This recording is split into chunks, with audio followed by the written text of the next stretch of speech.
diamond ring wearing, kiss stealing, wheeling dealing, limousine riding, jet flying, son of a gun, and I'm having a hard time holding these alligators. You're talking to the Rolex wearing, diamond ring wearing, kiss stealing, wheeling dealing, limo jet flying.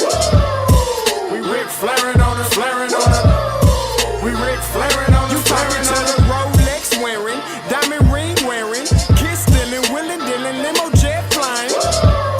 We Ric Flairing on us, flaring on us. Yeah, we Ric Flairing on us, flaring on us. It's apparent these girls staring. I'm Ric Flairing, gold across my chest. I'm fresh to death. I'm Paul Bearing, not at all scary. One eye open like Betty Wops and find to these circles that's going in like a carry shot. Woo! I'm going in like a Mary Pop off that Mary Crop at the top flow at the Marriott. So questioning me is like questioning you. See, we the best dressed, so come and get blessed with the crew. Not one but two, different ways to slaughter your crew. Committed tat across the chest, I guess she blessed with the truth. People want to see them checks, representation of proof. Living through my elders, trying to resonate to the youth. But ain't nothing to get my flash on. Longevity is heavily embedded in my melanin. Layman terms, I last long. My ground repetitive, I'm smoother than real silk. Lyrical cash cow who can't cry for spilled milk. We in here. You're talking to the Rolex wearing, diamond ring wearing, kiss stealing, wheeling dealing, limo jet flying. We Ric Flairing on us, flaring on us. We Ric Flairing on us. You talking to the Rolex wearing, diamond ring wearing, kiss stealing, wheeling dealing, limo jet flying. We Ric Flairing on us, flaring on us. We Ric Flairing on us, flaring on us. This ain't no normal situation, this preparation with greatness. Industry full of fakeness is really up for the taking. See, life is what happened to you, more so how you take it. Don't get stripped of your knowledge and mentally leave you naked. I like to live otherwise. I'm sorry that I'm fresh to death. I put the polo and apologize. See, black son, we ain't nothing like the mother guys. Quit to socialize, we organize, then we mobilize. Off the deep end like a scuba diver. And no confusion, just keep it pushing like Uber drivers. Woo! Business fresh just like a supervisor in a Gucci visor. Can't find a smoother rhymer.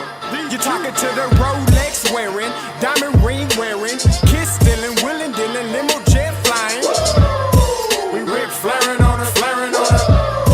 We Ric Flairing on us. You talking to the Rolex wearing, diamond ring wearing, kiss stealing, wheeling dealing, limo jet flying. We Ric Flairing on us, flaring on us. We Ric Flairing on us, flaring on us. Yeah, DQ baby.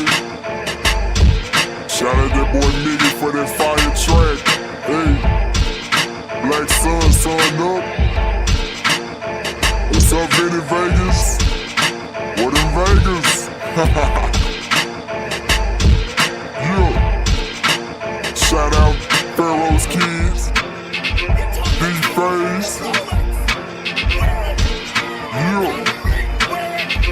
Bubba C, yeah, Ric Flairing on them, Ric Flairing on them, Ric Flairing on them, Ric Flairing, son up, baby. Hey, yo, Scotty, you going crazy for this one. We see what you're doing, we salute you. Hey, let's get it started. It's Backpack Capital One. What's in your wallet? Got a call from my man A. Scott. I said I got it. Love that you highlighting all of these black colleges. Try to pay me for doing this. Look, bruh, if you don't get off my line with that foolishness, voice of the swag, pull up where you at. No cap if the Brody is speaking the soft facts. My advice, tune in to every show. Captain Petty, but we know that the sergeant is with the smoke. Speculate, just tell me what is we doing. Get into it, okay, look, I'ma say this and keep it moving. My boy Scotty, man, he offered the least. Black grad, paying college, I'm glad that he called me.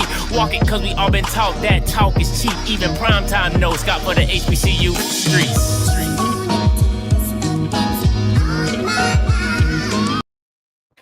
What is going on, everybody? It's your boy Scotty back with another one, man. Listen, happy Sunday to all you members out there, man. Thanksgiving is over. It is Christmas time. It is that time of year. And gifts are given. When you got 90 million coming your way, Santa has been good to you. But we gonna get into it. Listen, can't do the show without my brother from another. You already know what it is. My boy, Zoe Phillips. What's happening? What's happening? Look, we fresh out of look. Y'all get a sweater. Fresh out of work. What's happening? Man, good. Listen, Zoe, it's a lot of news transpiring today on behalf of college athletics. Same lane, new home. Hey man, it was today was active. It was fully fledged. It was active.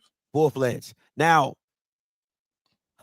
the biggest thing people are going to want to hear from you, Zoe, because you have a whole different perspective on it because you went through that time with Prime, coming to Jackson, leaving Jackson, going to Colorado, and people being up in arms on that situation.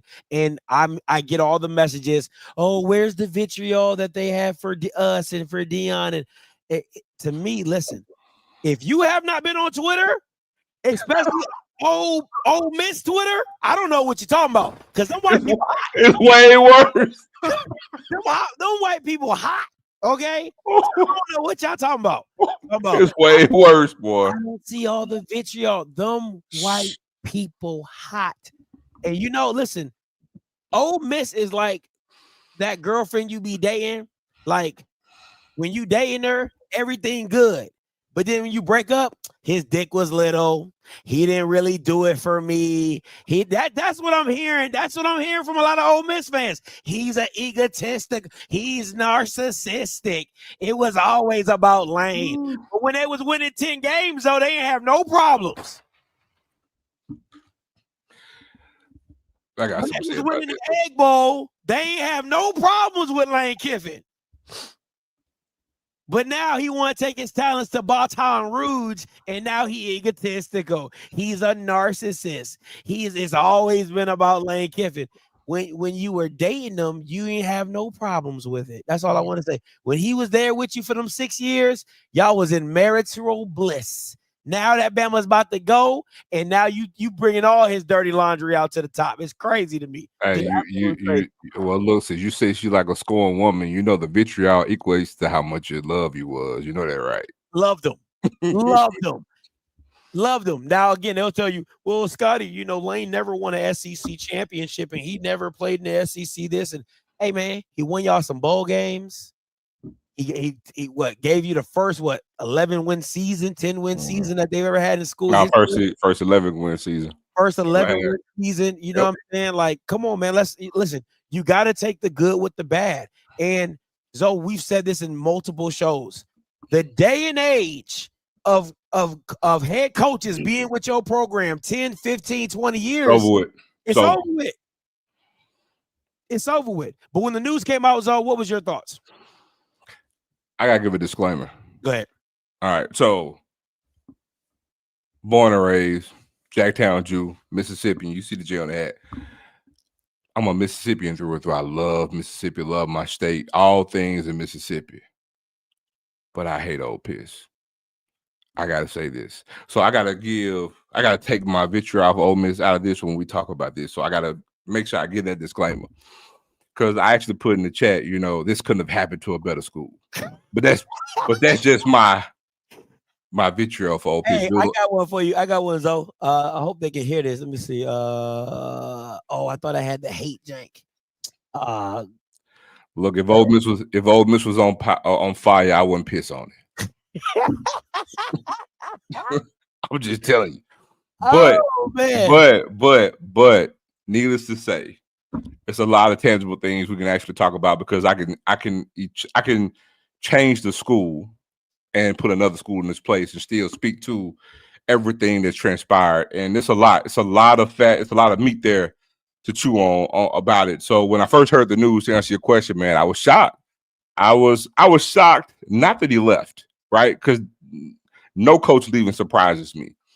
I was just shocked at everything that went around it. You know, that as much stuff that transpired between yesterday and when he left today. Yeah. You know, now there's some things that happened after the fact, and we're going to talk about that I got to tell you, bro, as a man, I didn't respect at all. And Lane, I'm going to say, not recruits, but recruit parents. Some things happen today that if I'm a parent, I'm like, I'm good. I don't know. I don't know if I'm, you know what I'm saying, I necessarily want to go that route to play for you because you show some cowardly type stuff in the way that you move. And remember, you're coaching, but in some instances, you're extending a way to teach young boys to be men. You know what I'm saying? And to handle things in the man way outside of football and this right here. Some of the stuff that happened this afternoon was just like very, very questionable, very shady. And I question, you know, how he does things as a man, not the decision to leave. Because like I say, look, let's keep it a book. Ain't none of us turned down on $90 million over 7 years. Oh, no. And I will say this too. The state of Mississippi, most people don't know this, but it's a law in Mississippi. They put this law in a long time ago to prevent the state schools, and I think it was Mississippi State that actually implemented it, so we wouldn't get fleeced in regards to payment on coaches. This happened like in the mid 80s, right? And so that's why they put a cap. No matter every state institution, you can only hire any position for 4 years. So, like for example, the LSU job, the LSU contract is for 7 years. You can't get that in Mississippi, and that's one thing that hinders them when it comes to being attractive to certain coaches. You still can work around it, you know, every year just extend it. You know what I'm saying? But just off the rip, if you want a long, big contract like that, you can't get it in the state of Mississippi. It's a law. You have to have a 4-year deal. Which I don't find a bad. Listen, man, if I'm LSU, I got to learn my lesson with Brian Kelly. You know what I'm saying? Like, I really have to learn my lesson with Brian Kelly. Yes, you want Lane Kiffin, but at what expense? Because again, if he does not win, his neck is on the chopping block. And now Lane Kiffin ain't going to be tripping because that buyout going to be ridiculous. Yep. He's going to get at least 5 years out of this deal just simply because his agent's probably Jimmy Sexton, and he has a massive buyout in it. Ain't no problem to it. He with CAA. Come on, man. So he's going to have a massive buyout. So again, to do a 7-year deal doesn't make any sense. This should have been a 4 to 5 year deal at max. You got to remember, Scotty, Ed Orgeron. I got to give context to this. Les Miles, Ed Orgeron, Brian Kelly, all of them. Well, Les Miles, Ed Orgeron, and Brian Kelly in particular. They all got fired, right? Yeah. They all won a championship at LSU, and they all had winning records at LSU. Like, if you go look at Brian Kelly's record, it's a damn good record, bro. His record is on par with Lane Kiffin's at Ole Miss right now. A dead ass. And he got fired. You see what I'm saying? So, you know, the thing is expectations. I mean, it's not so much him winning. And Lane probably may win a championship. He got some hellified commitments lined up at LSU already. The thing is going to be the frequency and how it looks when he wins. Because I'm going to tell you right now, if you have a 7-5 record at LSU, you ain't going to have a second one because they're going to get your ass up out of there. You see what I'm saying? And the thing is, the thing is, with that type of contract, there ain't no pressure on you because I'm good. You just fired me, and guess what else? Somebody else going to hire me. Somebody going to hire me. So listen, people, I like this person. He says, I know Brian Kelly never won a championship. I know Brian Kelly never won a championship. The point I'm making is all those other coaches won a championship, but Brian Kelly had a winning record at LSU is the point that I'm hitting home, and he still got fired. Right? And again, Lane wins everywhere he goes. But if we're being honest, to what extent? He hadn't won a championship until he got with Alabama. When he went to FAU, I believe he might have gone to the Conference USA Championship maybe once, if I'm not mistaken. He has not won a championship as a head coach. So what are we? Again, I'm not saying Lane Kiffin is not a good head coach, but to what extent are we trying to push this narrative as this? He's this Nick Saban or Urban Meyer, even to some extent Jim Harbaugh, Ryan Day, like. Is he in that echelon of head coaches? I would disagree. No. And Scotty, if you look right now, Go back to where he right now with his deal, he is the third highest paid coach in college football, and he has not won a single national championship. And I'm unsure of how many conference championships he's actually won. I think he might have won one when he was at FAU. Maybe. I think maybe one there, and I think one with USC, I believe. And the fact that we're here trying to debate, like we're trying to drudge up championships, lets you know how. I don't want to say I don't want to disrespect his coaching career because it's not mediocre, but it's definitely average. It's definitely average because again, what have you accomplished? Because even at Ole Miss last year, you have a chance to go to the. Am I not mistaken? So he had a chance to go to the SEC championship. They lose to Florida. So let me remind you guys. So right now, Lane Kiffin is making more money than Lincoln Riley, Dabo Swinney, Steve Sarkisian. But Steve Sarkisian hasn't won a championship either. That's it right there. But he should not be making more money than Lincoln Riley and Dabo. Dabo's won 2 championships. Lincoln Riley has won 1. Done more with less, like. It's hard. I don't know. I don't know. But here's the thing: saying done more with less, but what do you got to show for it? That's what I'm saying. Other than 10-win seasons, which are great, again, which are great, but at LSU, that's not going to cut it. I'm sorry. You can win 10. Brian Kelly did it, and he's fired. So here's the thing: as good as I think Lane Kiffin, I'm gonna be real transparent. I think Lane Kiffin is an amazing OC. That's going to be his stick. He's not a good head coach. He's an amazing OC because the one thing he hasn't had as a head coach, he's never had these great defenses, and thus that's the reason why he doesn't win. The last time I'd known Lane Kiffin to have a great defense was actually the year they got beat by Florida in the last game. That D line they had was crazy last year. With Prince on there and all those, I mean, it was loaded, and they still couldn't get the job done with a first round draft pick at Jackson Dart as quarterback, right? So again, and then somebody in the chat also saying like this is his play to Alabama. I don't think he wants Alabama. I don't think he wants that Nick Saban shadow behind him. And to me, if I'm Lane Kiffin, Ole Miss is the perfect job for Lane Kiffin. There is no expectation than the one you put on yourself. He is not chasing any ghost. He is not chasing some magical figure that like no Bear Bryants, no Urban Meyers, no Pete Carrolls. Like he's not chasing these legendary coaches that he has to follow up at Ole Miss. It's just Lane Kiffin. Well, there's one. But he's not a popular name. It's Johnny Votto, whose stadium is named after. He won 2 national championships, but that's back in the 1950s, right? And Ole Miss at the time, they had an amazing year in that decade, well, not in that decade of the 50s. But to your point, no name things, right? And we talk about present day football, or I could even go since I've been alive, right? Ole Miss has always been what LSU was at the time until Nick Saban came.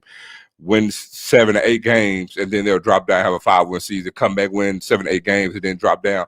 That's historically where they've been. Ole Miss, fun fact, has never made it to the SEC championship game. They've never even made it.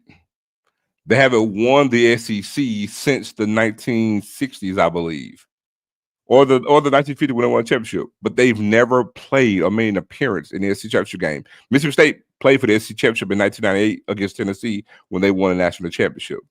But they had one appearance. But also to that point, Scotty, to echo what you said, here's the main thing that Lane Kiffin gives up at being at Ole Miss that he won't have at LSU or any other major program. He had the opportunity to make Ole Miss a powerhouse if he stays there. Yeah. But the one thing he had at Ole Miss that he won't get anywhere else is he had basically a blank check and everybody stays out of the way.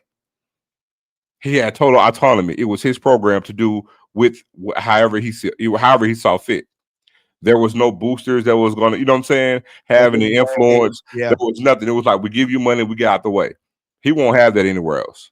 I can assure you. Yeah, he's going to have more money at LSU from an NIL standpoint, but not much because it's not like Ole Miss can't afford to pay what LSU can. They can.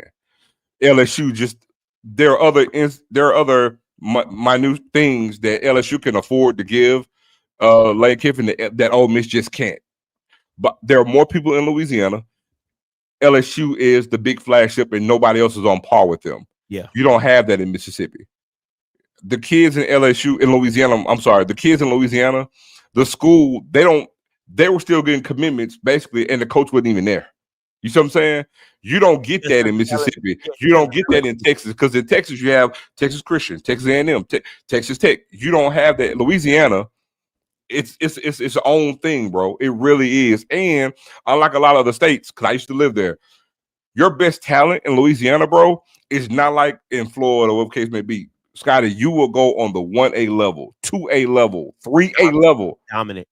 And I'm talking about dogs, bro. And I'm talking about they don't say, oh, we don't know if he's good because he's playing 1A ball. You got private schools, 2A schools. I'm talking about bad. Like and they all, every last one of them, bro. Black, white, Asian, it don't matter. They want to go play at LSU. So that's a built-in thing that not many states have. You know what I'm saying? So well, let's look at his interview from today and what he told Marty before he was getting on the plane. All right. Difficult day. A lot last night with Keith Carter trying to figure out a way, to make this playoff, run work and be able to coach the team. And at the end of the day, that's his decision. And I totally respect that. I understand that decision. And, so I just totally wish the team the best of luck, wish that I was coaching, but understand that it was a very challenging position for him and the chancellor to be in, and totally respect that. So, just really hope they play really well and go win the national championship. What drew this decision out so long? It was really difficult. This has been a really special place. 6 years here. I know there's a lot of feelings and emotions right now around. I hope when they settle down that there's an appreciation about. Oh, he keeps looking to the right like somebody's about to come jump that fence and F him up. Like, you know what I'm saying? And he can't be still. Dog, he is like, it's like he's constantly looking like somebody about to mess him up. What we do here and having, the best run that's ever been done in the history of the school and brought some exciting times. So I'm so appreciative to the people of Oxford and the relationships that I developed here. And, when I spoke at my dad's funeral, he moved 17 times. And I realized when all the people, I got all the letters, calls, people showed up from around all those different spots, NC State, all the different spots he coached. And they said he was able to impact them and how much that meant to them. And so I've really strived since that day to really try to impact people and help people through life, through my journey. So just prayed a lot and made a family decision and, hopefully get a chance to go, impact a whole new set of people. I understand you didn't attend the meeting today. Why not? Again, I totally respect Keith's decision. So that was his decision. Yeah. He asked me not to come to the meeting and said I couldn't come, but which I totally understand. I don't know that I necessarily agree with that. We're trying to find a way, to make this work. And there's a thing that white people do that it's like when they know they're in the wrong and they do this thing like, no, I get it. No, I like they try to act like they understand the situation because they're trying to de-escalate it. Like, no, I get it. I completely understand. No, you don't. You don't get it. I completely understand. No, I get it. No, you don't. I hate when white people do that. And coach the team and give the team the best chance to win. But I also, he's got a job to do. And like he said, he has to live here. So like he said, maybe all the national people understand why he should let me coach, but he has to live here. And it's a little different when you're the AD. So totally respect that. And Keith has been amazing to us over the 6 years. Why was LSU the right choice for you? Yeah, just, there was something in me. This was really hard. My heart was here. But I just, I talked to some mentors, Coach Carroll, Coach Saban, especially when Coach Carroll said, man, your dad would tell you to go, man, take the shot, take the shot. You've accomplished a lot here. I always felt always hated how we only gave 1 year to Tennessee and left. I really hated that feeling of that, even though it was an exciting year. But, I think that we gave a lot to this program and to the city, and, some of those historic wins in this stadium that we ever had, and best regular season in the history of the school. So I feel proud of that part, but it just became time, I talked to God and he told me it's time to take a new step. No, not the Dion. Not the Dion. So here's my problem, because I was gonna mention Prime too, right? There's one thing that bothers me when they say the guy led me on this, right? And look, Scotty, that very well could be true. But does God just do that and stop there? Because does God tell you to go ahead and let me go ahead and poach your whole team? And the coaches. And the coaches, does God tell you, hey, let me lead, but I want to go ahead and try to coach the team so I can go ahead and poach the rest of the team and leave this place as a dumpster fire? Does God tell you to do that too? I'm gonna text you. I'm not text you, but I'm gonna read you something. One of my Ole Miss connects sent me, and he is very connected. He said, "Them folks ain't playing with bro." Lane tried to come into the meeting after Keith Carter told the team, and the team told him to get the fuck out. Real boss moves. The whole staff gets paid double for being retained and for the college football playoffs, plus all other contract bonuses. Don't believe people when they try to make Lane out to be the victim. Yeah, he's trying to throw the AD on the bus too. So again, it's a lot of moving parts into this, but again, for anybody saying that Lane Kiffin should have coached this team, then you tell LSU we're not talking about this until after the season. Exactly. That's if you truly wanted to coach this team and you knew you wanted to go to LSU, you tell LSU, I will take the job, but it will have to come after our run for the college football playoffs. And how Lane Kiffin decides to tell his team, that is on him as a head coach. But to have all this whirlwind going around it, and then you accept it, and then you try to come back, and then you give an ultimatum to your coaches, and come on, man, like no. And then I need y'all to understand. This is what y'all want the AD to do, Keith Carter. Shout out to you, Keith Carter. This is what y'all want. You want your wife to divorce you and stay in your house. Listen, I just need y'all to know. You're married. Your wife wants a divorce. Can I just stay through the holidays? No, you can't just stay through the holidays. I don't want you here at Christmas. Say it right. Your wife want a divorce, and she dating somebody else. Ain't gonna tell you, I know, but can I stay through the holiday? I wish I might. Come on, man. Are we having Christmas? Are you cooking for Thanksgiving? Are you still gonna give me something for Christmas? Yeah, you still gonna give me something. Oh, what? What are we talking about? No, get your shit and get out. Because that's where you want to be. And then again, you gotta respect the players that are on this team. You gotta respect the coaches that are on this team. Because again, while you're coaching through, you still gotta go find a coach. So I want to get to that too, because here's the thing that messed him up today, right? Even going forward to LSU, the only way he's going to get reputable people is the salary that he's going to pay them. Won't be on reputation or in relationship, because what he did today by giving his staff an ultimatum, like that happened today. Came in the meeting and said, hey, if you guys want to go, if you're not on the plane when I leave to go to Baton Rouge, yeah, you won't be on my staff. And he only had 3 coaches to leave and go with him. That's strong, bro. That says a lot. Now let me ask you, though, does that say something about Lane, or does that just say that they love where they're at? I think it's both. Okay. I think it's both. Because again, but also I'm not gonna say that it says about Lane, because put yourself in their shoes, Scotty. Remember, coaching is fickle. You know what I'm saying? It's not stable ground. And the head coach, you see what I'm saying, literally give your staff an ultimatum. Mind you, now the staff is in the same position. We got a playoff to get ready for. Everything we do is tied to you. You see what I'm saying? Yeah. And it's like, you know what I'm saying, but also to these kids. And so literally you give an ultimatum. Now I see some people saying, oh, he can't do that. But here's the thing. I don't know how many of y'all played team sports. Scotty Parker, because I did too. But also being a professional. I'm going to say this. If I'm a coach and I'm at Ole Miss, if I'm in their same shoes, knowing that, let's say, for example, I'm the running backs coach or DB coach, whatever. If it's me, I don't get on that plane.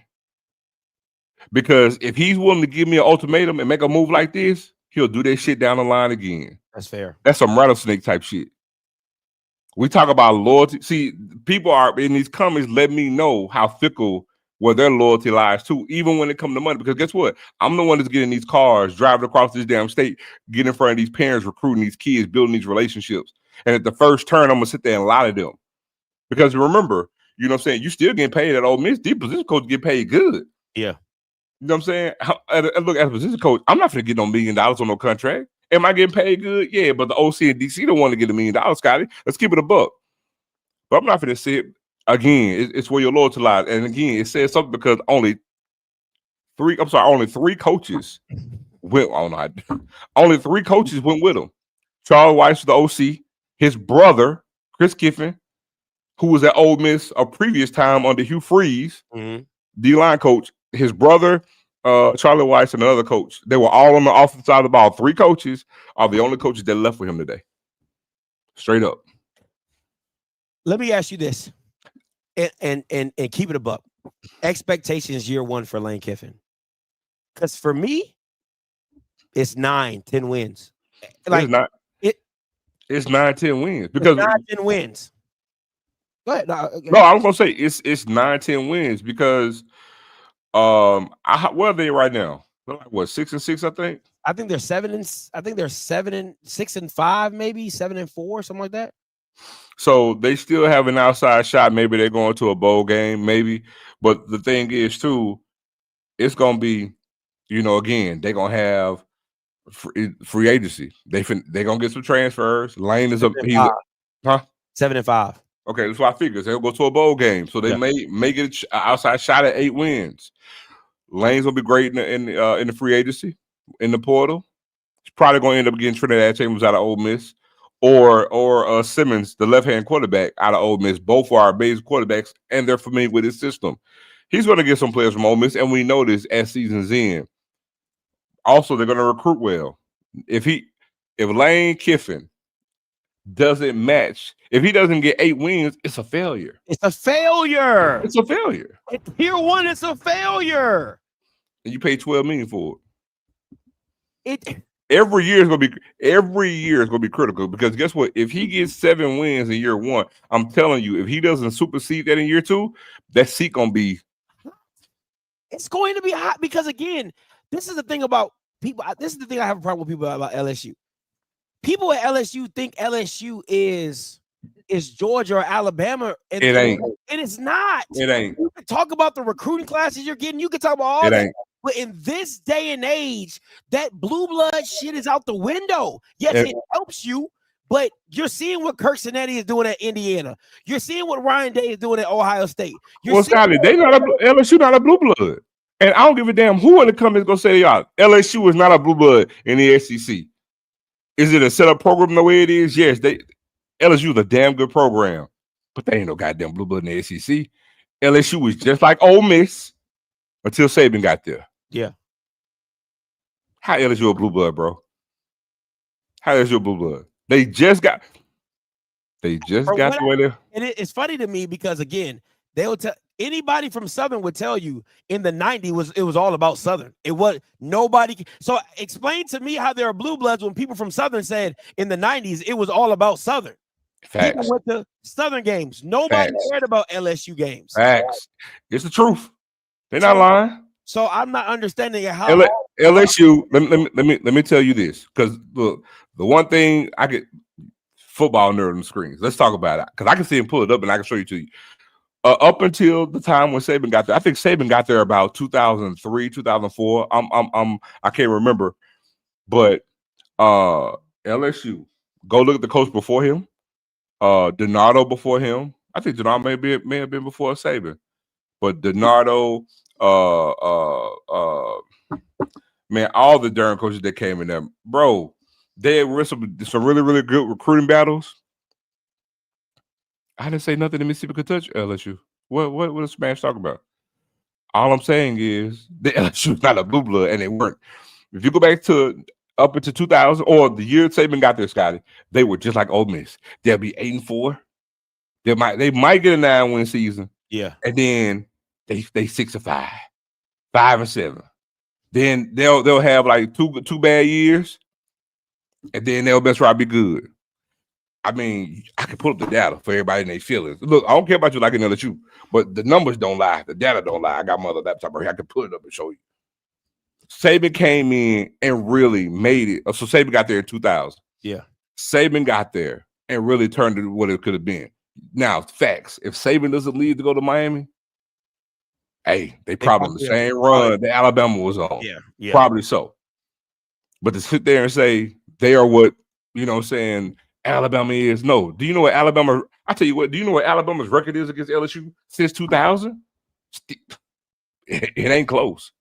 It ain't. It ain't.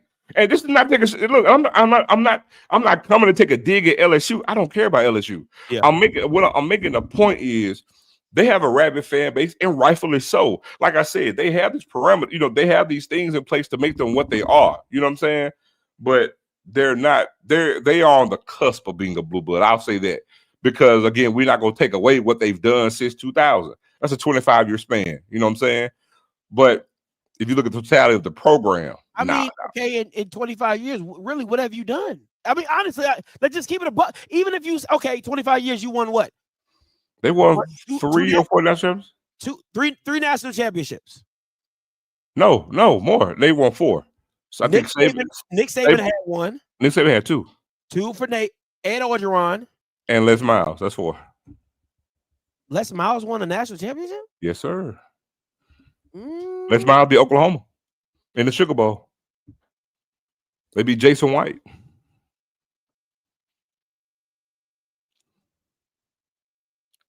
'07. Yep. 38-24. Two SEC. He beat Ohio State. Okay. Yeah, BCS national championship. So you have 4. So Les had Saban had. They said Saban has 1, Ed has 1, Les has 1. So that's 3. Okay. So you got 3 national titles in 25 years, right? I mean, outside of the powerhouse of Alabama, you got Florida that they got 2. You got Georgia got 1. Bama got a lot of them. Who else is a national championship out of the SEC? That's all I can think of. Georgia. Hold on. Well, no. Pre Texas being in the SEC and Oklahoma being in the SEC, Florida got 2 back-to-back. Hold on, no. Auburn with Cam. Florida got 2 back. Florida got 2 back-to-back. No, Florida got 2. They ain't got back-to-back. I'm thinking about basketball. They got 2. Yeah. Auburn has 2, don't they? 1 with Cam. Okay, they got just the 1 with Cam. Alabama got a shit ton of them. LSU got 3. Georgia got 2, right? I think they have 2. Yeah, 1 with. I know they got. Did Stinson win 2?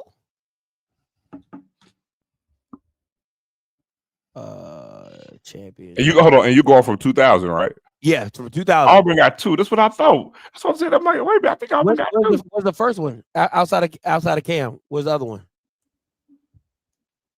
Hold on, dog. Hold on. I'll tell you.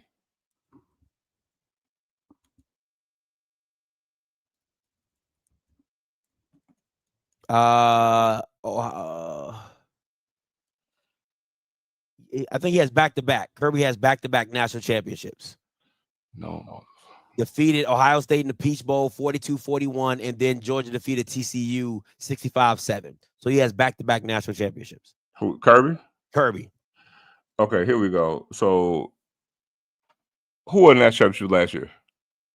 Ohio State. Year before that, 2020. Year before that, 2023. Who won that championship? Georgia? Georgia won in 2022. Let me see. National. Because I got it right here. So Georgia won. So Georgia got 2, 2022, 2021. Alabama won 2020. LSU won in 2019.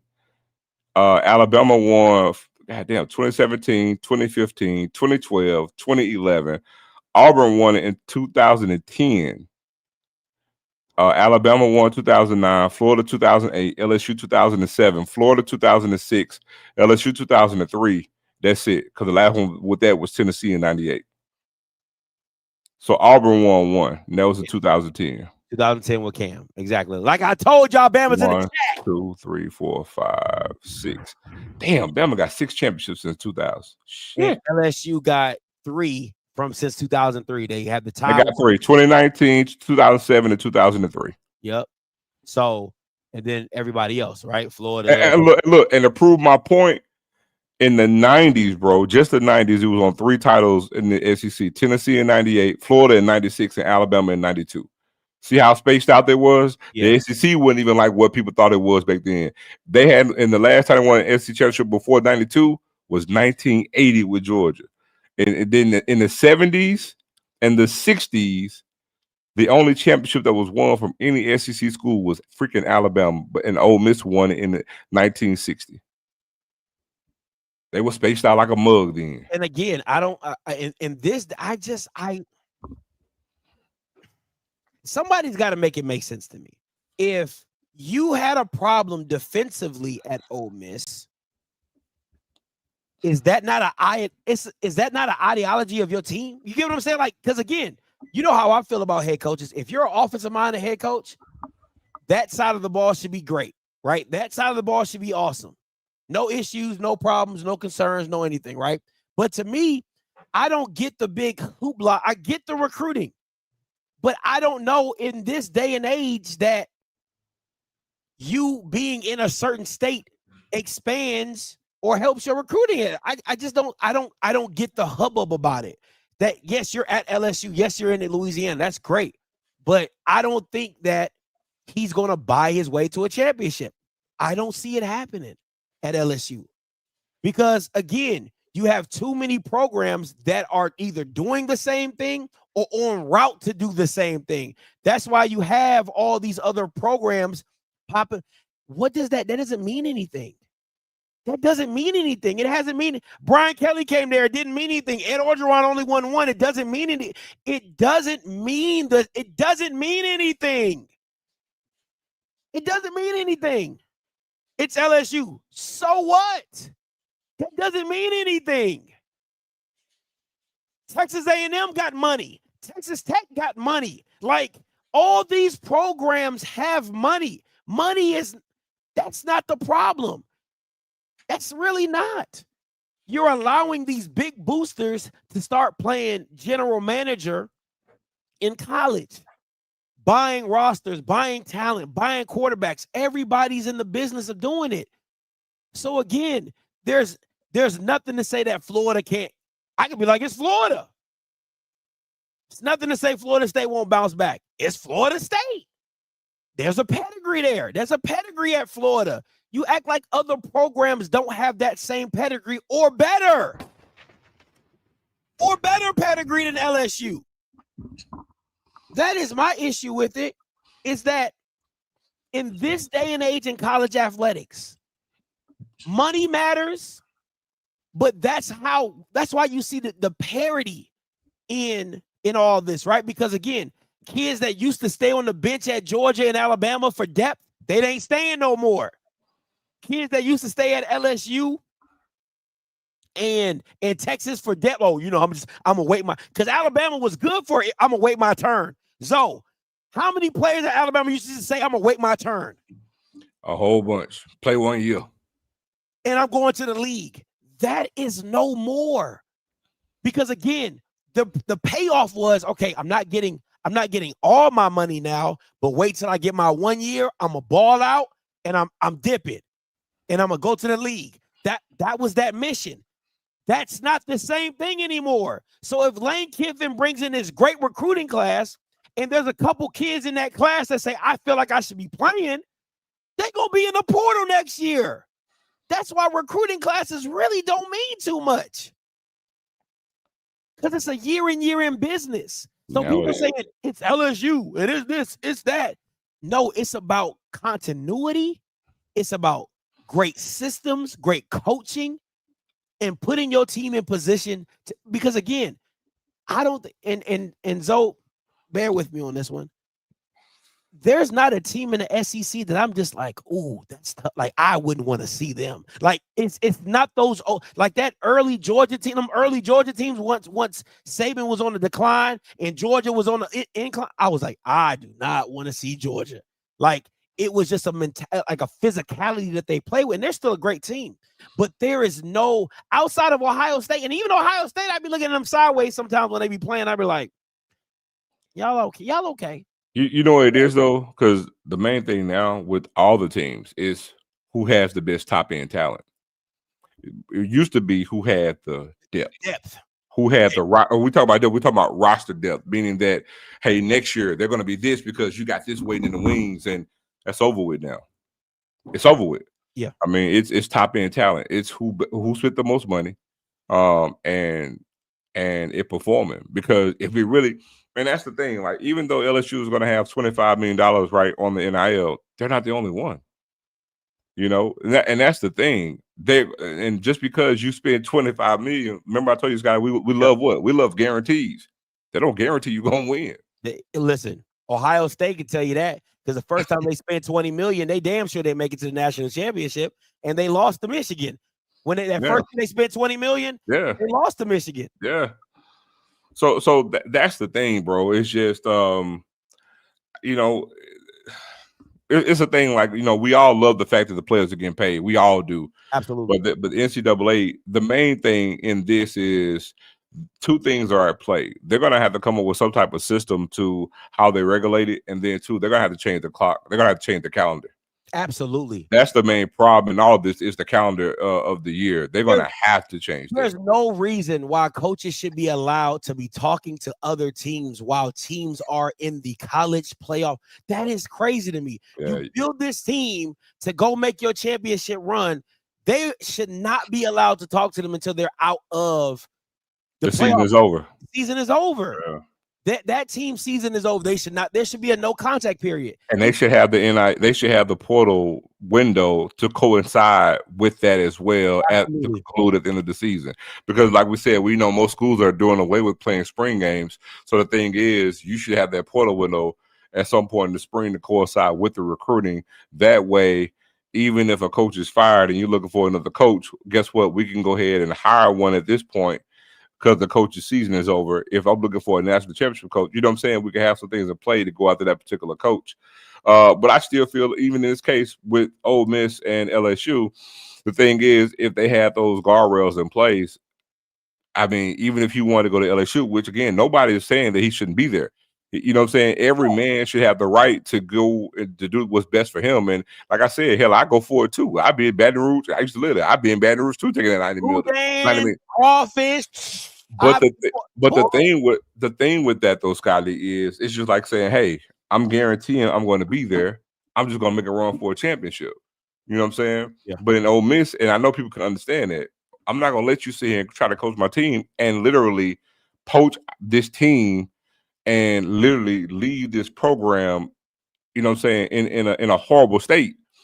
You know what I'm saying? And it's most people don't know this too, but Ole Miss most hated. I don't know, people think I'm crazy. It's not Mississippi State. Traditionally, it was LSU. And that's another thing we try to tell you too. Like the Jackson State Southern game fell in line with the LSU Ole Miss game. From the time of the year that we played them, all of that, it fell in line with that. And so they hate each other. And this is going to add to it. Ooh, that game is going to be prime in Oxford. Television. And listen, I got the schedule pulled up for LSU for next year. Do I have it? Is it still up? Let me see. I might have. Oh yeah, and why are you doing it, man? Lane Kiffin was so weak. You know, he came up to the school beat writer, talking about me. You know, because he's the one who actually said that he was in a hoe, trying to make a hoe into a host wife. Yeah, you real tough, man. Coming to say something to him with 5 state troopers with you. But It was so weak, man. man, let's look at this schedule for next year. For LSU. Let me shrink this down. All right, there we go. Out the gate. In Baton Rouge, Clemson, that should be a dub. Should be a dub. Clemson's on the rebound. I mean, they're a rebuilding program. McNeese, dub. That's an L. So can I tell you something? What's up? If you get a second, Google Alabama record in Baton Rouge. It ain't pretty. It ain't pretty at all. It's really bad. All of LSU greatest coaches got their ass tore out the frame at home against LSU. Against Alabama. It's bad. Let's see. Let me see. Since the first game, Alabama has played 38 games. It says the opposite. It says since the first game, Alabama has played 38 games in Death Valley and has won 11 of them. Let me see. I'm trying to go to these. There you go. The record's up on the screen. It ain't close. 30-10-2. That's tough. In Baton Rouge. That's tough. Oh, yeah. It says Alabama's overall record against LSU is 56.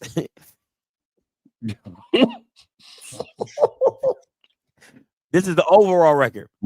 56, 27, and 5 against LSU. That's some ass whoopings. All right, Alabama is a loss. Mississippi State. Oh man, please! They're gonna wear that ass out. That's a tough one. That's all I'm gonna leave it there. It's a tough one. Right? So that I'll give that's an L. That's gonna be a tough one. That's a tough one. All right. So that's 1, 2. It's all possible. That's 3. You already had 3 losses. That's a bad year. Texas is gonna be good next year. Our second year starting. And as good as he's came on at the end of the season right now, he's gonna give him more confidence going into it. Listen. Okay. I'm just saying. All right. That's a dub.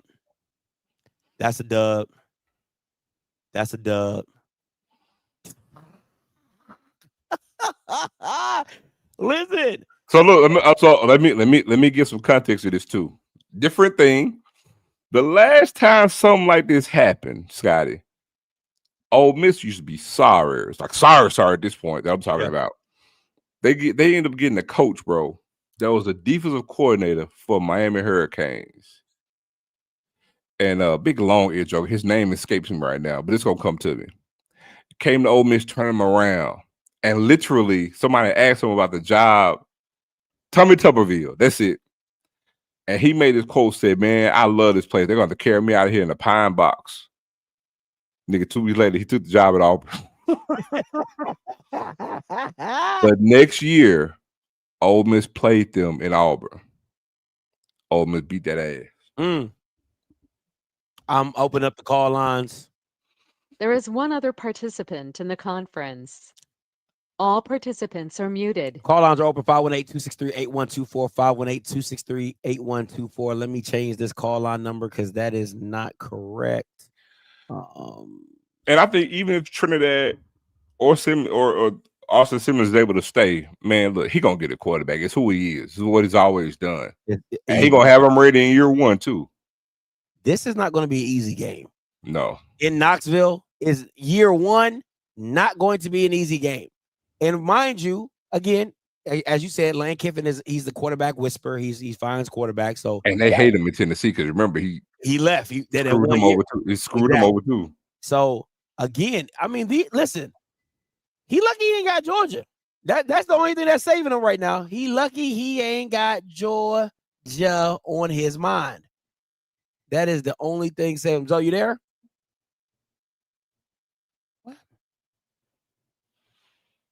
Zoe.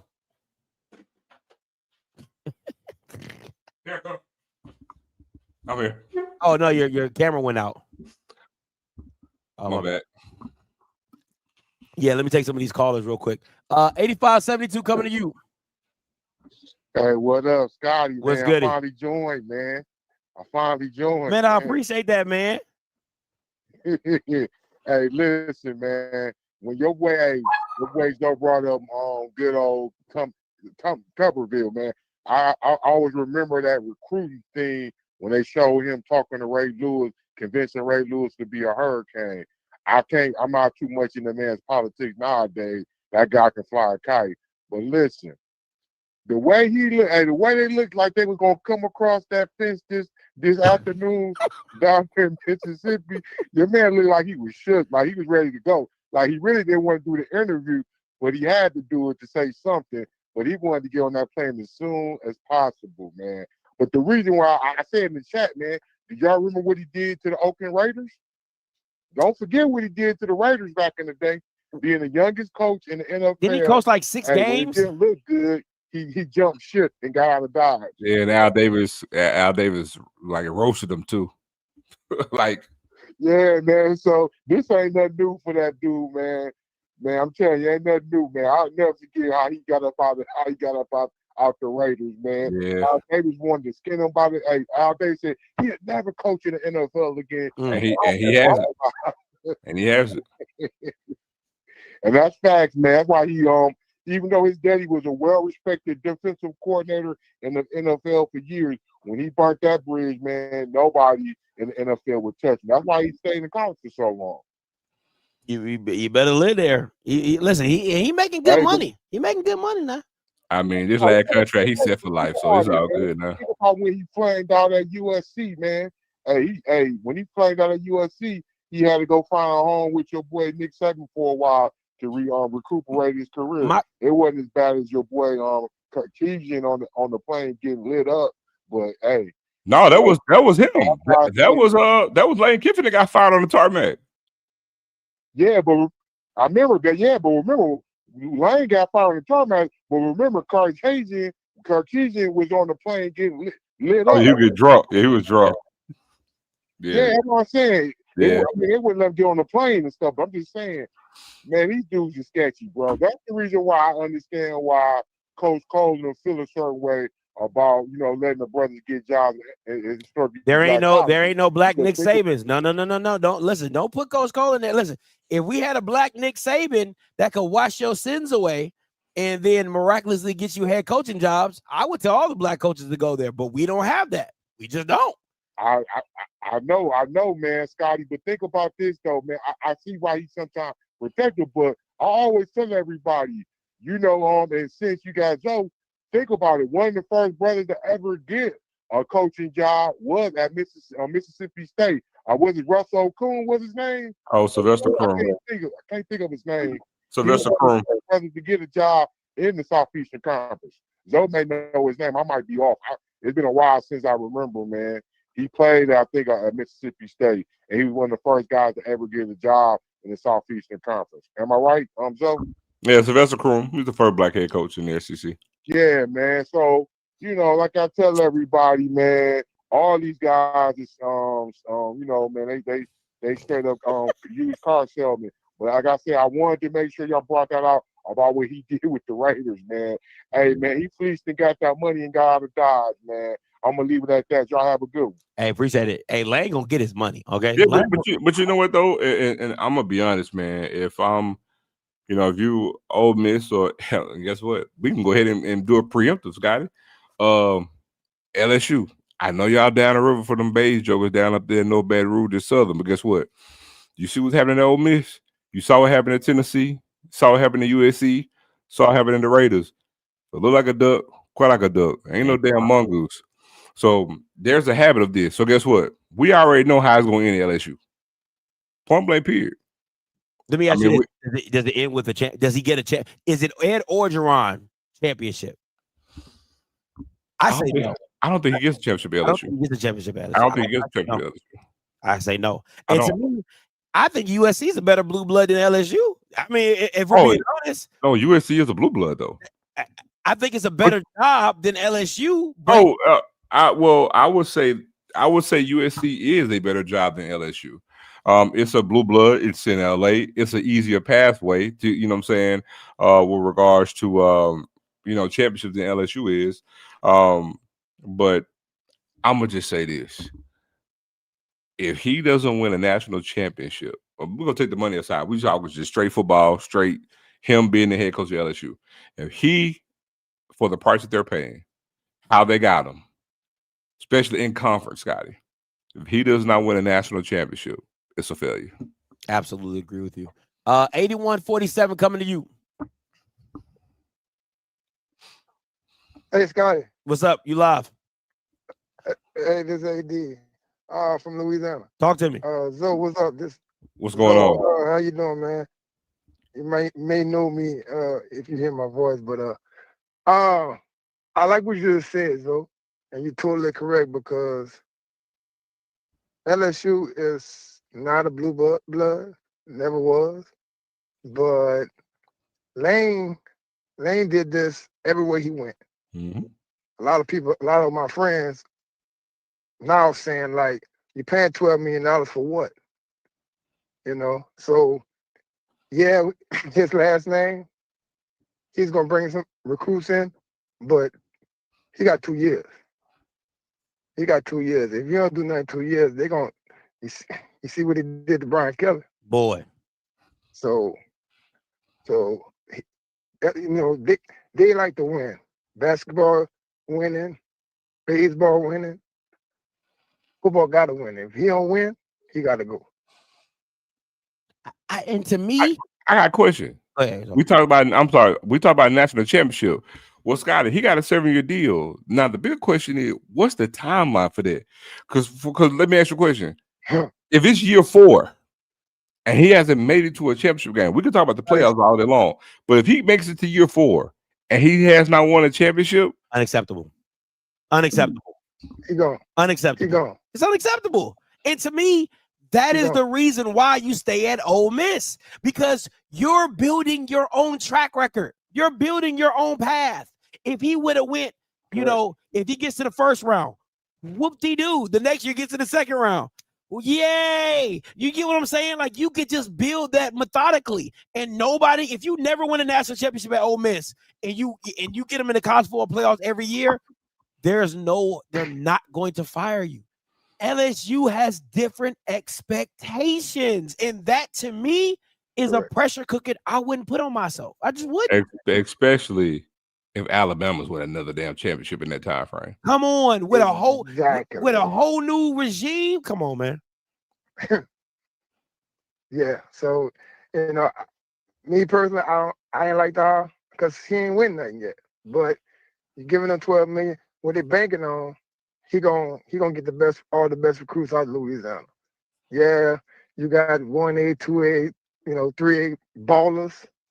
But if he don't get these recruits and train them and coach them and keep them, 4 years, he gone, man. He gone. Man, appreciate the call, Brody. That just me. Let me say this, because I disagree with this. That would be okay. No, it would not. That's not okay in LSU, because Brian Kelly was doing it and people had a problem with it. People had a problem with it. He got you to the playoffs in year 1? Had a Heisman Trophy winner. Man, they fired Coach after he lasted 1 full season after they won the national championship. One of the best teams in college football history. He lasted 1 season after a championship. That's it. What you supposed to do with that? That's crazy. Smash coming to you. What's up, Doc? What's goody? All right, man. Listen, so Scotty, I'm all on your side when you say like he should have stayed at Ole Miss because the expectation wasn't there. You was all they had. You going to get championship run, win championship, you getting the statue at Ole Miss. Facts. I understand that. You know what I'm saying? I do. I want you to clearly know that I understand that. And I also would have used this opportunity as a money booster. I looked at shit, unless you offer me this, what y'all gonna give me? I would have did that. But I'm not about to sit up here as a dude who from Louisiana. I understand what LSU football is, and I understand y'all saying the Blue Bloods is crazy as hell. First of all, dog, it's just like to have that you have something that recruits coming out no matter what. And I know these next two recruits that are coming to LSU, he's scrapped. I would just say this: he must know something that we don't. You know what I'm saying? He must have knew the risk. He must have knew like what they telling him to help him win. You know what I'm saying? It has to be something that made him go there that we just don't know. And as far as them coaches go, I feel what y'all saying about like being loyal to the program, but he got them jobs. You know what I'm saying? I remember my first plane smoking with his ass. You know what I'm saying? Hey, it double your salary. I need my salary double too. You know what I'm saying? So I just feel like it's just a weird situation. I think Ole Miss stupid as well for not letting him coach the rest of the season. I get it. It may be crazy, maybe weird, but I'm gonna take this championship run and get the fuck. You know what I'm saying? And you pack your bags. But what you think gonna happen to him now? Now he's not coaching. I think they're gonna. I think they win the first round. I think they win their first. I think they're a talented program. I think they win the first round. And sometimes this might rally the player. Like this might galvanize the team to do. See, it's different with. I know a lot of people have been bringing up the Florida State situation. I think once Travis went down, they knew they didn't have a chance. You know, like that's a different mindset. That's a whole different thing. Ole Miss got two damn good quarterbacks. Yeah. But Smash, here's the thing though, Smash. I was gonna say here's the thing. I don't disagree with Lane Kiffin taking the job. When I mentioned that I'm being loyal, it was me as a position coach. I'm saying that if it's me, I wouldn't do that. That's semantics. I'm not disagreeing or have nothing ill or in regards to Lane Kiffin taking the job. That's why I say we all do it. My only issue is, and I think we all can agree with that, he didn't handle it the best way. And again, because there's several different ways he could have went about doing this, and that's a matter of opinion too. Because we all could have chose to do some things differently in how he chose the job. The main thing, and Mr. You saying it, they're not mad because he took the job, dog. Nobody really mad. But it's one thing to take a job; it's another thing to fuck over the job you're at to get another one. Okay, Joe. So to your point, what could have been a way that he would have took this job that Ole Miss wouldn't have been mad? Well, here's the thing: will there be some fans that probably won't like it? Yeah, they would, because he's going to a rival. I'm talking logistically. The most novel, logical person is not going to be upset when you talk about, hey, they're willing to pay him so much more money. We probably ain't going to really want to pay that. Hey, go ahead and go over there and go ahead and make that move. Well, I'm talking about the way he left. Nobody can deny the way he left was fucked up. He handled it horribly. That's what I'm saying. I'm asking how could he have left that would have made them okay with him leaving and okay with him coaching his game? Well, I mean, several options. One could be, hey, I'm gonna go ahead and accept the job. Because here's the thing, Lane Kiffin has leverage, and he who has leverage has control. Remember, let me ask you this: when's the best time to look for a job, Smash? When the best time to look for a job, when you have a job. The best time to look for a job is when you got one. When you got a job. That's so. Guess what? I can assure you, Lane Kiffin didn't pick up no phone call and say, "Hey, LSU, I want to come over there." They reached out to him. He has the leverage. Yeah. So the thing is, it's like either look, I'm at Ole Miss. I can still lobby because Ole Miss made an offer to up the money, so I can get more money. It was just, hey, I wanted to leave. LSU was attractive for whatever reason for him, but the thing is, he could sit there and say, "Hey, listen, I'm gonna accept this job. Because his thing was, I want to take the job, but I still want to coach the playoff." Okay. Hold on, but here's the reason. Do you know why he wants to do that? He don't want to do this, man. Don't be naive. He ain't trying to do that to win no damn championship, Smash. It's gonna buy me time to poach my goddamn team to get them over here to LSU in year one, so I can be on point. Now you know damn well, Ole Miss or any other school, ain't nobody gonna let nobody do that. You wouldn't either.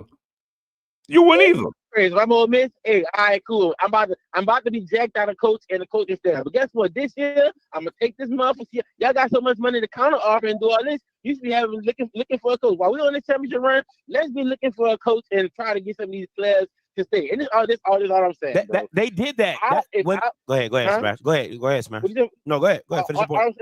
If I was them position coaches and the coaches, y'all might be screwed anyway, because Who said they're gonna keep y'all on the staff next year? Who's saying that? You know what I'm saying? And I personally think I don't care what's going on. LSU gonna beat the brakes off Ole Miss next year when they play them. I just See, that's bad. See, now I'm gonna say something. That's bad. You talking like a fan right now. That's all emotion. That's all emotion. Because look, hold on, Smash. Hold on. Let me clarify something. I don't give nary a fuck about Ole Miss at all. So hear me out. What I'm telling you is, I'm saying, and LSU might beat the brakes off of them. Hell, if I care. The thing is, bro, is that all I'm saying is this is, and I'm not attacking LSU. My thing is Kiffin could have handled this better, bro. Look, LSU, the only gripe I have, I would say LSU. It's not LSU, it's every school. I, in my personal opinion, don't feel like any school should be able to contact a coach while he's coaching. I agree. The NFL does that. The colleges need to do that. That's what I'm not no damn Mississippi State guy neither. Don't put that shit on me. So you see this head. I rep this. That's what's wrong with y'all. The state. I rep that J. But what I'm saying is the NFL does it, and I believe because of Lane Kiffin, I believe that the NCAA is going to reach out the clock and put this in play. So this won't be a thing that will happen. My thing is Lane Kiffin could say, okay, LSU, I'm gonna take the job. Just allow me the opportunity to go through the playoffs. Or, hey, Ole Miss, LSU offered me a job. I'm going to take it. Let me go ahead and set up Pete Golden to be the head coach. Let me put a plan in place because I want to, you guys offer me a job. I'm here. I want to leave right. Let me go ahead and make him the interim coach or whatever, how you want to do it. And I can go ahead and make way for my new situation I got over here at LSU. That's all that I'm saying, bro. I feel you, man.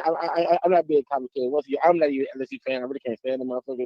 I just know the power of that school. I just know like the atmosphere and everything it brings, the power that they have to get motherfuckers. So this ain't a surprise to me. But that's all I'm saying. That's my time. It's 90 minutes, Scott. I'm going. You coming too? Fuck you talking about. Don't leave me. Don't leave me. Shit.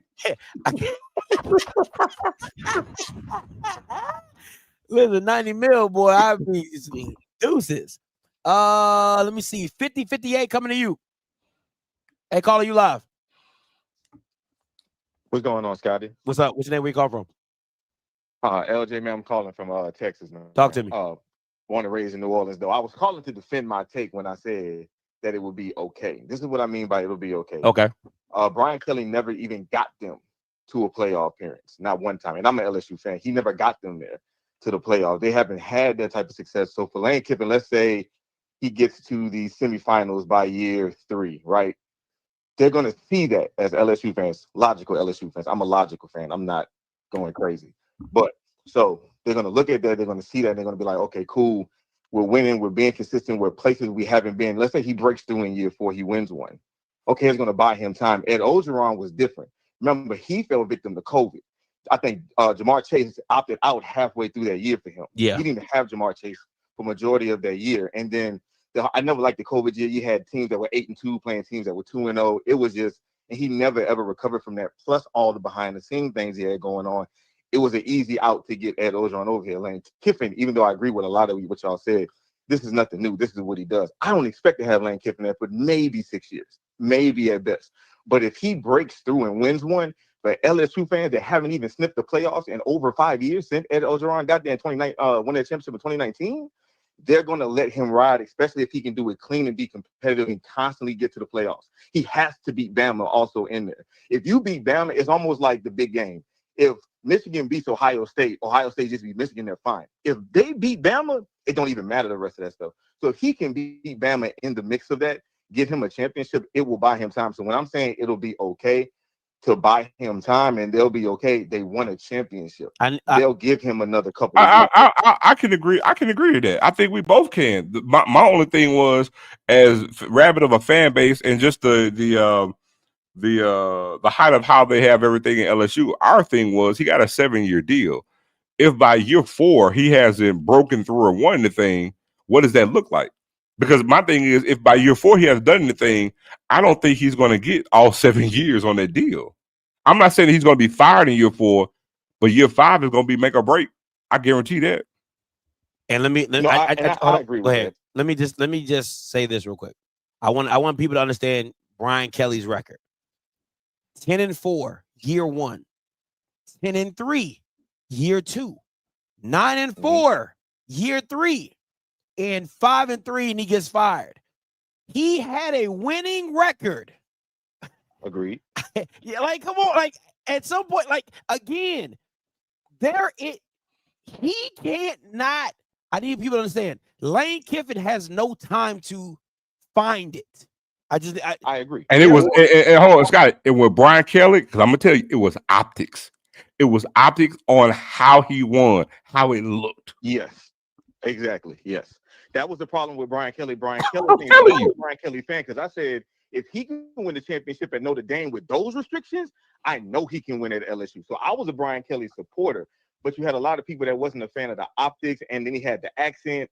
People ain't never forgot about that fake accent he tried to put on. Like, it was things that had really, like, it was just weird. So I believe Brian Kelly had the opportunity, but I also said this year Brian Kelly couldn't do what he did this year. He couldn't do what he did this year with the way the fan base was looking at things. So yes, he was a winner, but he never got to the playoffs. If Brian Kelly gets to the playoffs at least 2 or 3 of those years, and let's say he gets to the quarterfinals or to the semifinals, he might still be here. But he never got to the playoffs. So it's like, yeah, you got those numbers and you won. It's like what you say about Alabama State. You 10-2 is great, but you're not playing for nothing. You ain't playing for nothing. It means absolutely nothing. Absolutely nothing. Yeah, it means nothing. So if he's not even in the dance, I always say just give me to. I'm not delusional. If you get me to the dance, anything can happen. Yeah, I'm gonna say this. That's part of it, but the other part of that, though, Scott, I'm gonna keep it a buck. If he's not where he's from, dog. If Brian Kelly was a Southerner, he'd still be there. When he first got hired, he came in with that fake accent. It was. I'm serious. I'm so serious. It's a lot of fans because of who he was, being from Notre Dame, being from, you know what I'm saying, not really being a Southerner, not having like any connection to any real Southern experience. Yeah. I'm telling you, it played a factor in some fans not jiving with him. And it's like you're winning, but something about him I don't like. You see what I'm saying? Yeah. And see, when you're likable and you're winning, because if I like you, I can make excuses for you.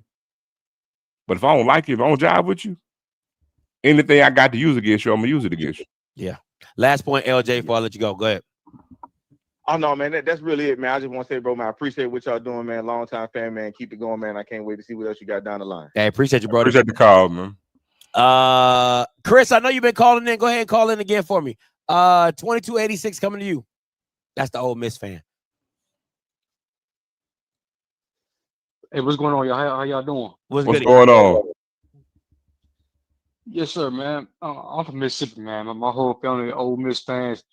I got my father, he ran track at Ole Miss in the 80s, and I had my sister ran track at Ole Miss from 08 to 12, man. So we torn up about this, man. But I understand it. I mean, it's hard to turn down that meal. I believe, LSU, Baton Rouge. I know Ryan Clark said on first. I don't know if y'all seen what Ryan Clark said on first take, but he was like, it's very easy. It'd be easier for Lane to get a lot of recruits at Baton Rouge than it would be Oxford. So, in a way, I kind of get it. Man, you sound like you just came from a repass, man. You all right? You sound tore up. He tore up about it. Boy, you sound sick. It's like somebody just killed your dog. You know what I'm saying?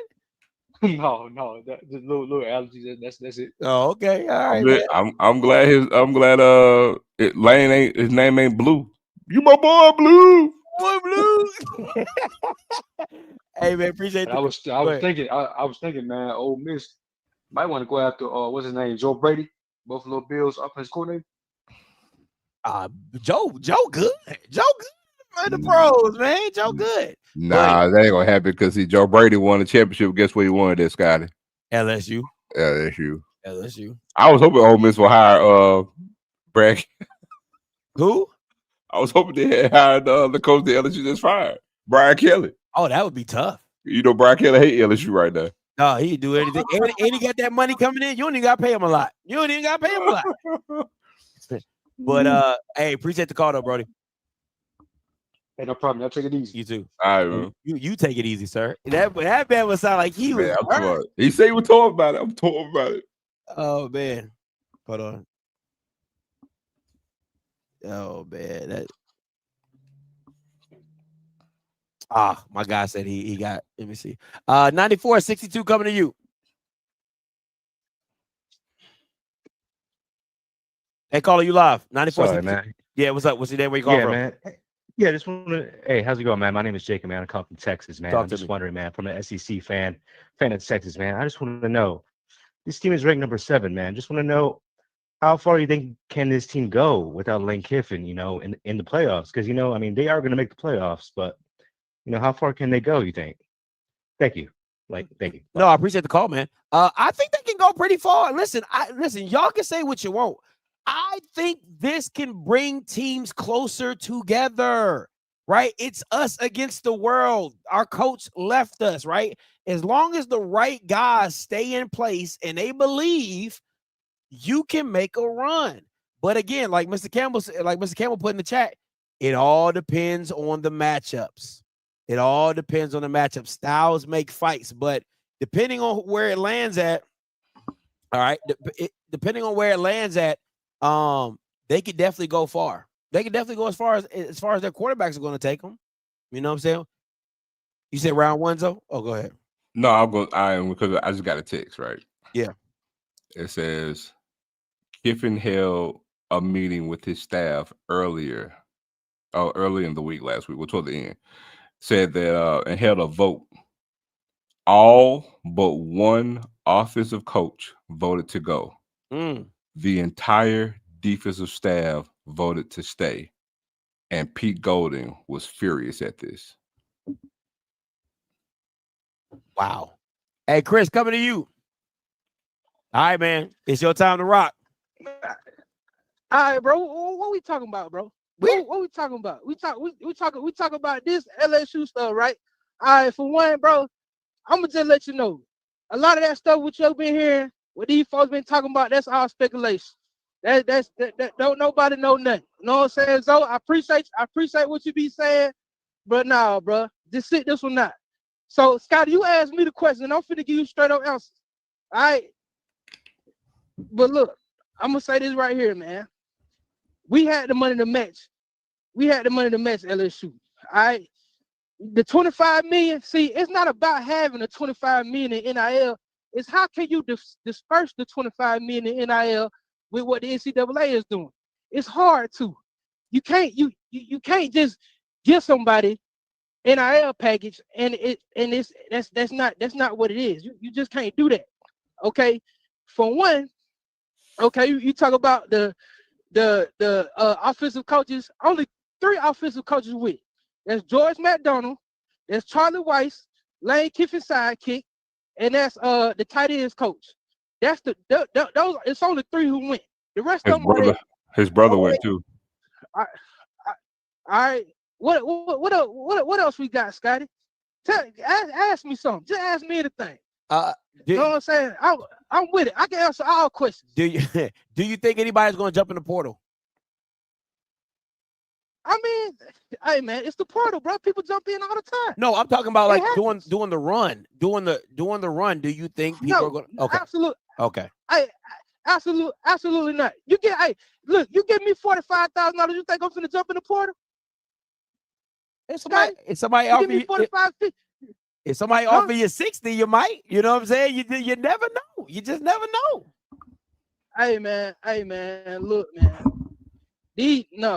No, sir. The offensive staff is getting paid double. You know what I'm saying? That's on top of what they've already getting in incentive for getting to the college football playoff. So I mean, listen, man. At the end of the day, bye Ho Kiffin. I appreciate what you did. It's time to move on. We have the quintessential NIL. How do you feel about do what we need to do? How do you feel about Pete Golding being the guy? Like, just automatic, no national search, no nothing. Just, hey, we want Pete Golding. How do you feel about that? Hey, that's fine. We'll Matt Luke this thing, man. We good. We cool. Just get us done. Bring in the offensive coach. Do what you got to do. Did you just say Matt Luke? Did you just say Matt Luke this thing? He gonna Matt Luke this thing. I don't know what that means. We're gonna Matt Luke this thing, as in you bring somebody that's already in house, is what I meant, and we can do it like that. That's what I'm saying. I'm not talking about wins and losses. I'm just talking about as far as bringing Okay. somebody in. That's what I meant. Okay. Know what I'm saying? And also, I just want to say this right here. So I know you ain't no big fan of Ole Miss, man, and that's cool, bro. That's cool, bro. Do your thing. Know what I'm saying? But I can tell you right here, I'm walking home. I'm in Dallas, Texas right now, and I'm walking home to my building, one uptown. For those who want to do your research, I got Jackson State NIL in my pocket right now. So what we talking about? So what we talking about? Hold on. Let me show you the difference between you and me. Hold on. Let me show you the difference between you and me. You sound real wrecked right now, and I'm over here smiling, laughing at you. But you go right ahead. Even if what you say is true, listen at you right now and listen to me. Because where your team at, where mine is.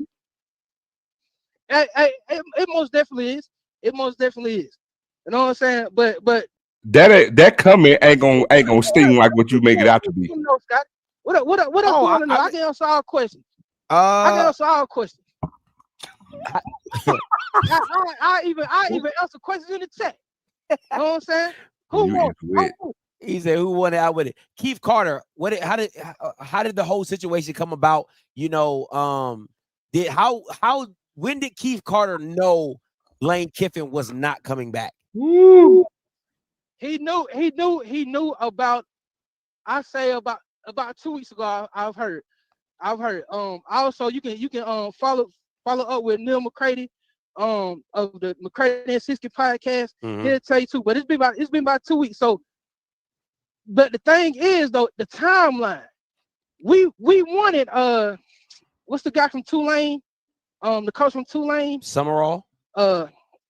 Summerall. We wanted Summerall, but the timeline. But Kiffin. But because of our record, Kiffin just pushing the daggone just kicking the can. Just pushing the timeline to the point where we couldn't. But Florida was already in too deep with John Summerall that we couldn't do nothing. So we had to hire. We had to hire within. We couldn't. We had no other choice. We had no other choice but to hire within. But I mean, listen, it is what it is, man. At the end of the day, we in the dance. We just got to go and perform. You feel me? Okay. So like that's really where we at. We not short of no cash. We not short of no money. LSU did not outbid us for Lane Kiffin. Okay, they just can offer it. It's the only Power 5 school in the state of Louisiana. Majority, they have great athletes. You can recruit great high school talent. Yeah, that's on him. Hey man, do your thing, bro. Listen, we appreciate you, but what we do not appreciate is how the way he went about things. You know what I'm saying? He had the perfect opportunity to say, okay, yeah, I want to stay with Ole Miss and all this stuff like that.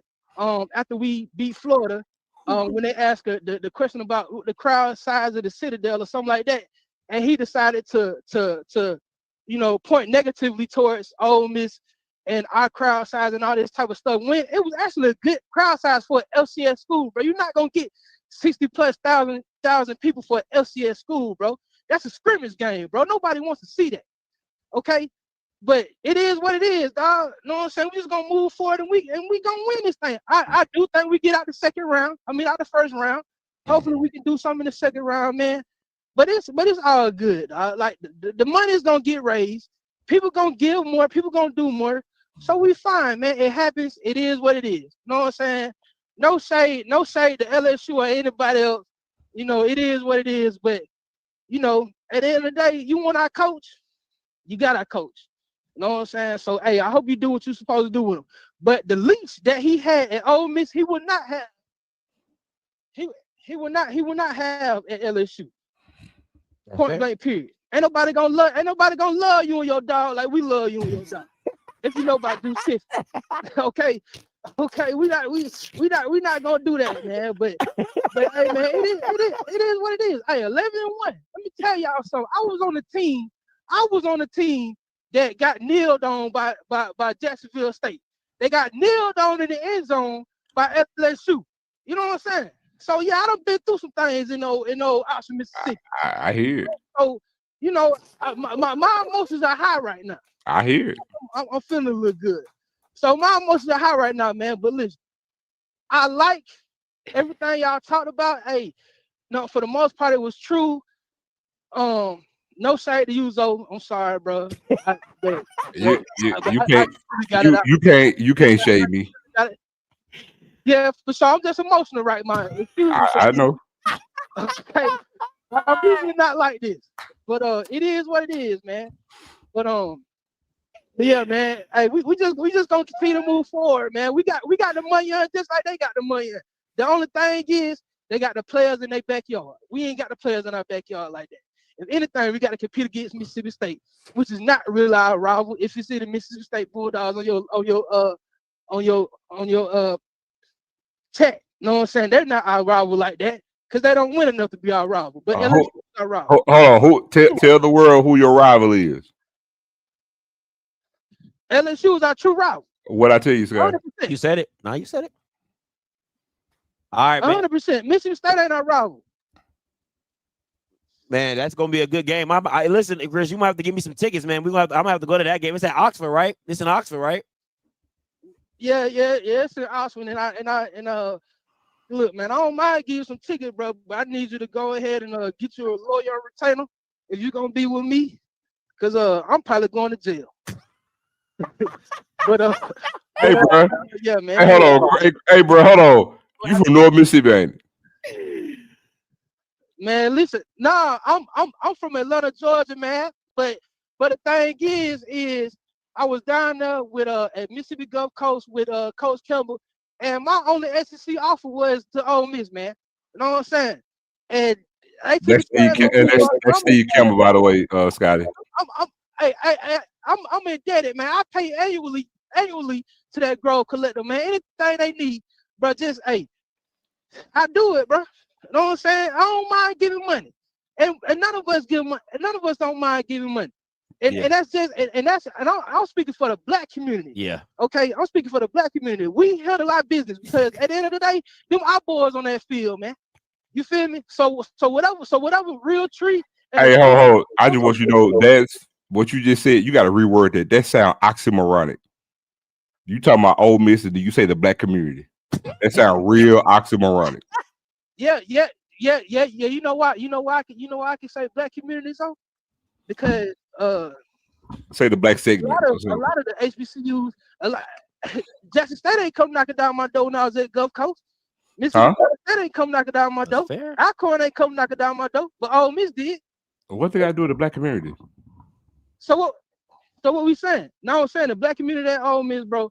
We handle a lot of business, bro. Okay. You know what I'm saying? And we had a lot of business for our school. You know what I'm saying? For our club. So yeah, just like it's a BSU at Ole Miss, Black Student Union. It's a BSU at every BWI. So yeah, bro. I know you got Black Alumni Weekend too, though. I know. Right, Black Alumni Weekend. Y'all got that too, right? I know say to nobody else. I'm not shading. I'm just speaking facts. You got Black Alumni Weekend too, right?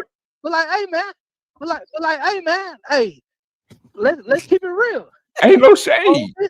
They get the best and the brightest out of that state. You know what I'm saying? Can we be real one time? They get the best and the brightest out of that state. Out of what? So I mean, out of the state of Mississippi. I said the state. Hold on. You talking school or you talking football? No, I'm talking about academically too. Oh no, you don't get the best. You don't get the best black minds out of Mississippi at Ole Miss, dog. I mean, hey man. No. Hold on, and I ain't stutter when I say it. You hold on. I'm gonna tell you something because you emotional. You might want to tread lightly because I'm gonna tell you right now. You from Atlanta. I'm from the Jack. I'm from Mississippi. Yeah. You about to speak on some shit you ain't well versed with, dog. You don't. One thing you ain't gonna do. I'm gonna let you get. Hold. I'll let you talk. You can get emotional, talk about all the money you spend, but what you ain't gonna do while I'm on the screen, you ain't gonna discredit my goddamn school. Ole Miss don't do shit when it comes to black folk. And hold on, I'll let you talk. Don't cut me off. Don't cut me off. You ain't finna come in here and talk about Ole Miss. Ole Miss does not get the best black minds in the state of Mississippi, partner. You come for the king, you better not miss. Hey. Well, listen. You tell that the shot that. Now, hold on. Now, you want to talk about the money you give for football? You can talk about sports all you want to. But when it comes to a school and we talk about academia, you come for the king, you better not miss. You ain't finna out talk me, but what you ain't finna do? You ain't finna come for Jed shooting no academics, dog. You finna get all 6'4" of this shit over here, partner. I'm finna put a light on that thing then. Cause what was the black girl that was just a Rhodes Scholar a few years ago? What school she come out of? Okay, you got one example of something. One example of something don't equate to years and years of some shit, dog. I mean, listen, I ain't trying to get no piece of contest with you. Oh, it ain't none. It ain't none because when it comes to academia, you don't compare. What I'm saying is this right here. Hey, man, it is what it is, bro. And it's gonna be what it's gonna be. If I look, if I misspoke, I apologize. I'm a man, I can take that. If I misspoke. But hey, we moving on from Lane Kiffin. It is what it is. You know what I'm saying? I apologize to you for if I piss a nerve, it is what it is. But that's what I know. You know what I'm saying? So if I misspoke, I misspoke. And I apologize for that. But yeah, we're gonna be back and we're gonna beat them folks in Oxford next year. And we're gonna keep on raising our money. And I don't care what nobody else got to say, you know what I'm saying, about this, that, or the third. Because we're going to be on top and we're going to win that first round game regardless of who we play. You know what I'm saying? So, if it's anything else, Scotty, I'm cool, man. All right, man. Appreciate the call, Chris. Let me warn y'all. Let me warn something. Because if we have any more melanated person that want to represent the University of Mississippi, want to jump on this line, let me just say this. I'm an HBCU historian. I can read you a Bill of Rights. You want to talk about some goddamn Ole Miss football or Mississippi State football. I don't give a damn whether you played or not. Because I promise you, I know Ole Miss football history better than he do. I can assure you that. I don't give a damn you played, how much money you gave. Man, please. I ain't never smelled no damn FC championship. Ain't never smelled no FC championship. Ain't never been. That was me. Man, please. That was me. How we get here? Shit. How did we? That was me. That was me right there. I was. How we get here? I wish I might come on somebody goddamn show. It sound like I'm crying because my goddamn coach left. How we get here? Man, please. Goodbye. Listen, it's a lot of emotions going on. And listen, one of my favorite songs is. It's healthy. Loving you was never good for me. I can't get off emotional roller coaster. Loving ain't nothing helping. Listen. Oh man, this is a great show. Zo, I love when you come on here, man. I absolutely do. You're gonna give the knowledge, you're gonna give the history, and you're gonna give the smoke that come with it. As always, so let people know where they can catch you at. Y'all gonna catch me whenever say Scotty say let's go live. Listen, I'll be at the SWAC championship this weekend.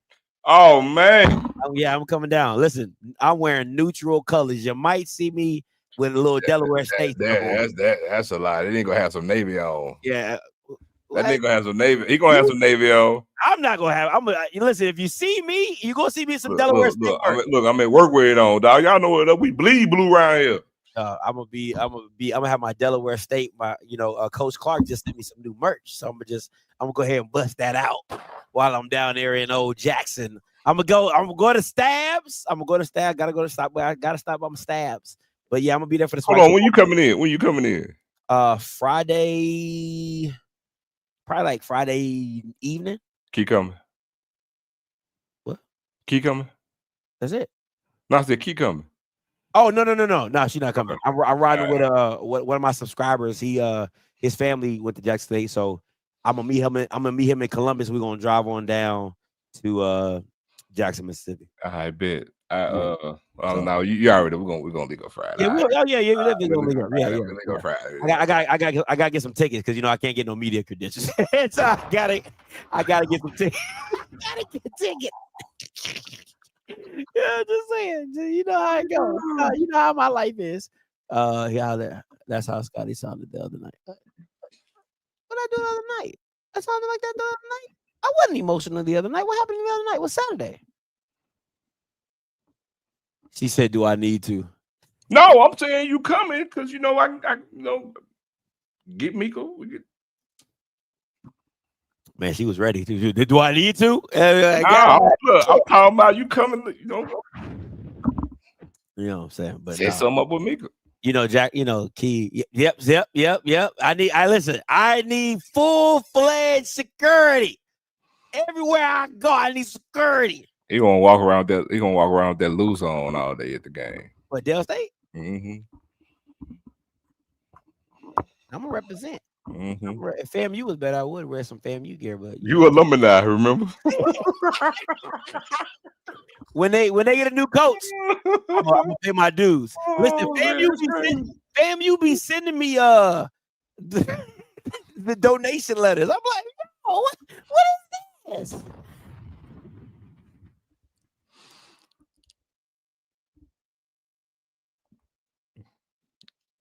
He gonna sit on Jackson's side because I mean it's gonna be like 20 people on Prairie View side.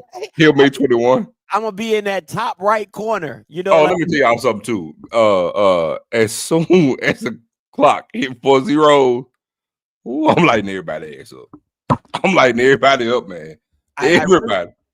I really need to bring my gear. I wanted to go live. I wanted to go live at wherever I was staying at, but I would tell you sit in the horseshoe dog, but man, that's too much. That's too much. That's too much. I'm not trying to be around all that. The flag waving, and I ain't trying to be around all that, man. Y'all can miss me with all that. So, but yeah, man. Okay, so quick recap, man. Appreciate you guys. If you don't know, if you're watching it, it's over 1,000 people on here. I think about 400 on YouTube, 600 on X-Man. If you haven't gone to YouTube, subscribe to the Off Script channel. Monday, you already know me and my boy Perry gonna be on here for Outspoken. Tuesday, Coach's Corner, No Folks Stay Show, doing a full recap on that. Wednesday, the Breakdown Championship Series, and then hopefully I can get Zoe in here one time before I get up out of here and do a show with him either Thursday night, Thursday midday, something around that. We'll figure it out. But if not, I will see you on Friday, good sir. Listen, until next time, you know what I'm going to do. I'm going to holler. God bless. Deuces.